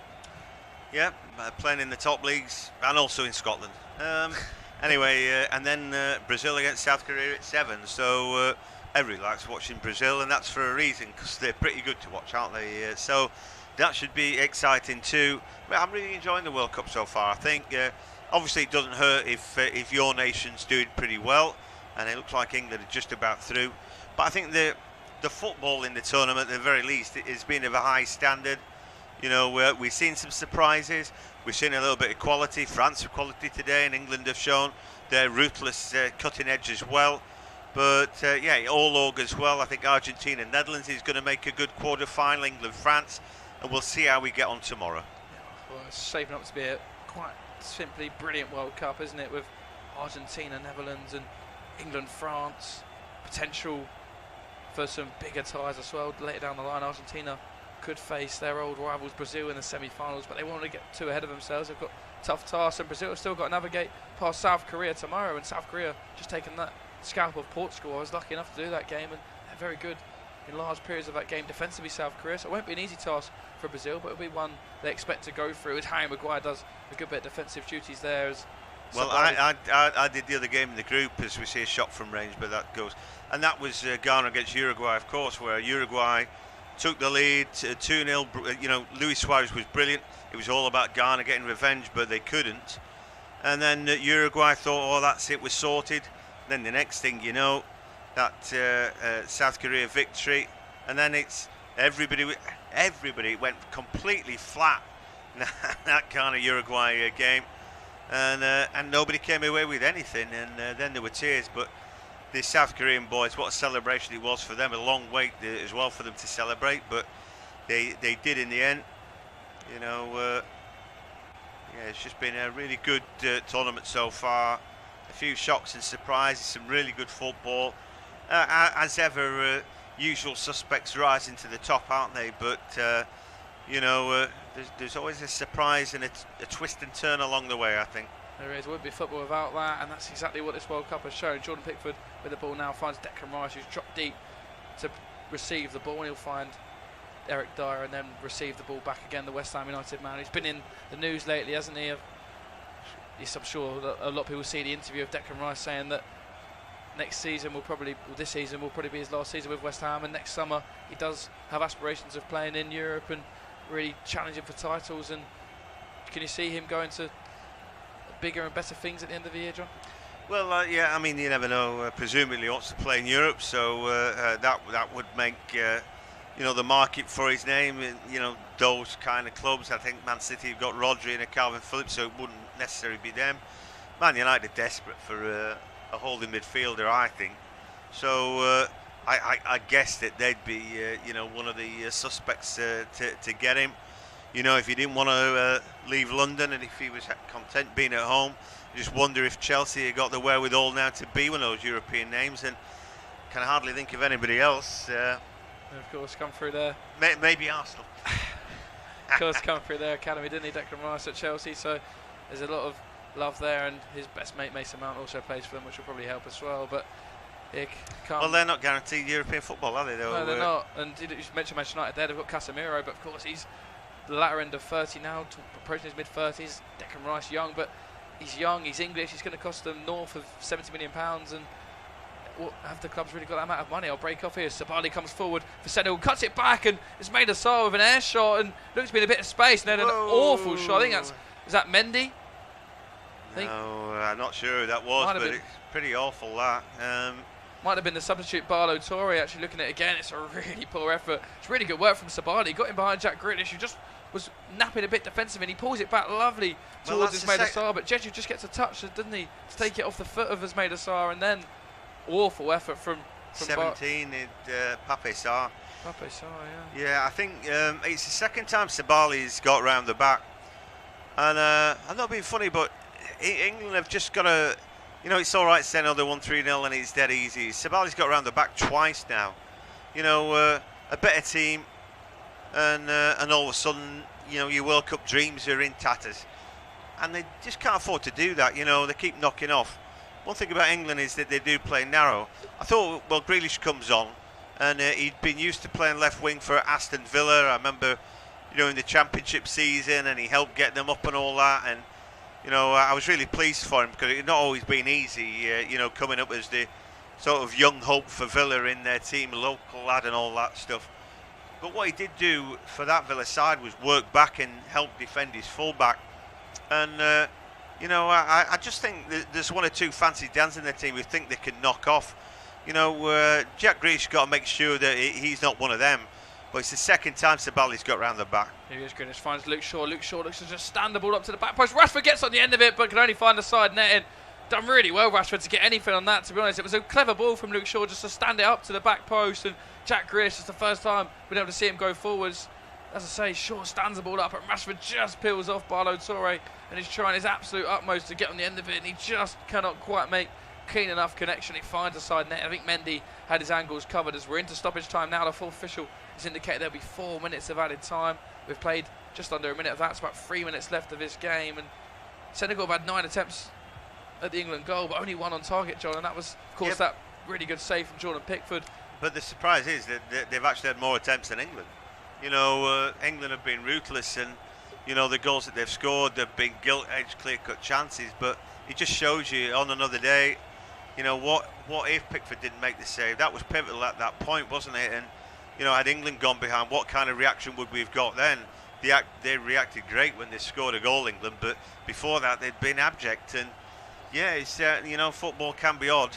And this game they'll be raving about England, won't they? As Bamba just caught there, Bamba Dieng by Declan Rice. Yeah, it was Jack Grealish there, John, that just, he had the ball on possession. He just tries a little clever backheel flick over his head and put Declan Rice in all sorts of trouble. Rice has to go then and try and win the ball back, and then concedes a foul. And it's just things like that for Jack Grealish. You don't need to be doing that in that area in your own defensive third. Leave the tricks for the other end of the pitch. England are 3-0 up, yes, but let's not be arrogant about this. It's a real thoroughly professional performance, and England have been professional for the majority of this half, but a bit of arrogance there from Grealish, and it's cost his side a free kick. But Jordan Pickford will be absolutely adamant that he's getting a clean sheet this evening, and he'll want nothing less. And if he does concede now, I'm sure he'll be very annoyed with his midfielder there, as Jack Grealish is now lying behind the 5-man England wall, as you so often see nowadays, and it's going to be a strike straight into the wall and straight into England's captain Harry Kane, and out for a throw. And it was Dieng, the substitute, that took the free kick. It was a real poor one, and it's out for a throw. About 90 seconds left of this game, but the writing's been on the wall for Senegal since England scored that 3rd goal. But Senegal, to their credit, are still coming good, and they've forced a corner through Papagay, excuse me. But England, that shot they just had a couple of minutes ago, was their first shot in 35 minutes, so it's not really been a half where England have gone gun-ho since they scored the 3rd. They've just set up shop and kept the ball moving, and been a real professional, dominant second half performance. Here's the Senegal corner, a real poor one, doesn't beat the first man, which is Harry Kane, and he'll clear only as far as Jack Grealish. But then Sabali picks the ball up. Sorry, John. You've got some real winners out there. I mean, players like Foden are used to playing in teams that win 4 and 5, who just never give up, never stop. I think those players who play for your sort of mid-ranking teams are used to going a goal up, then sitting back and trying to defend it and all that. The better players always are in teams who want to win 4 and 5, and just go on and dominate and dominate. Kyle Walker used to play in a team like that. That's the kind of stamp of player that England's got nowadays. We'd have been waxing lyrical about him back in the day, but expectations since the Premier League and the quality and the standard that the players play at now just means you expect an awful lot more from them. There's another Senegal corner in the dying embers of this game. This time it's a better ball. Harry Maguire heads it away, and then it flicks off Declan Rice back out to the corner taker, which is Papagay, and Papagay is just trying to flick a ball in. He can't quite do that. He finds Barlow Toure. Barlow Toure's attempted cross finds Jack Grealish. I'm sure the referee's going to blow the full-time whistle now, and he is. And England are into the last 8 in Qatar at the World Cup, and they've booked a date with the defending champions in this very stadium, the O.A.T Stadium, next weekend, 7 p.m.